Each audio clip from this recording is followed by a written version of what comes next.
ጉብኝታችን መሳለማችን በጣም ጥሩ ነው። ቤተክርስቲያናችን የዘመናቱ ቅዱሳን የተጋደሉበትን ቦታ የረገጡትን ቦታ የጸለዩበትን ከአምላካቸው ጋር የተገናኙበትን ነጠብጣበ ወዛቸው ደማቸው ያረፈበትን እያየን ነው። የብዙዎቹንም ደግሞ ቅሬታ አጽማቸውን እየተሳለምን ነው። እጅግ በጣም ደስ የሚል ነው። እግዚአብሔር ይስጥልን። መጀመሪያ ቅዱስ እንጦንስና ቅዱስ ጳውሊ የገዳማዊ ሕይወት የብሕትና ጀማሪዎች ናቸው። የእነሱን ገዳማቸውን ዋሻዎቻቸውን እግዚአብሔርን ያገለገሉ ሰውነታቸውን እስከ ትንሣኤ ድረስ ያረፈበትን መካነ መቃብራቸውን አይተናል።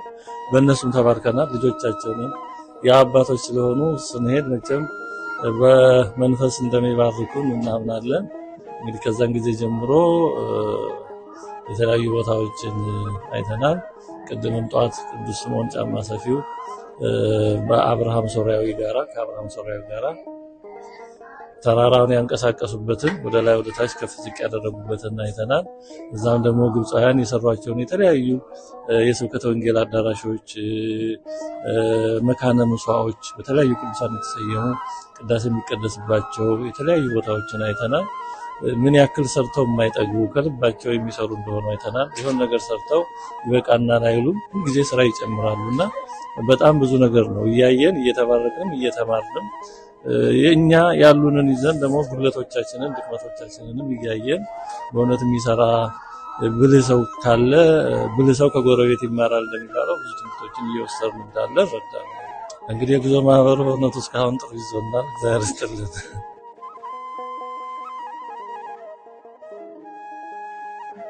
እግዚአብሔር ይመስገን። እንግዲህ ያው መምህር ያረጋልን በርቀት ነው የማቀው፣ በአገልግሎቱ ነው የማቀው። ዛሬ ደግሞ እግዚአብሔር ፈቅዶ እንግዲህ ከሱ ጋር ሆኜ ደግሞ እግዚአብሔርን ቃል እየተማርን እየተመከርን ከሱ ጋር እንደዚህ አይነት ጊዜ እንድናሳልፍ እግዚአብሔር ስለረዳን ከልቤ በጣም ደስ ብሎኛል። እግዚአብሔር ይመስገን።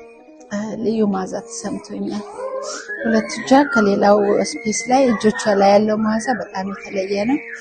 ሁለተኛ ታሪክ ስለደገምኩኝ ደስ ብሎኛል። ከዚህ በፊት 2015 ላይ በርሜል ቅዱስ ሄጄ ነበረ። እንደ ዛሬ ህዝብ ሳይበዛ እዛም እንደዚህ መዓዛ የተለየ መዓዛ ገጥሞ የነበረ ዛሬ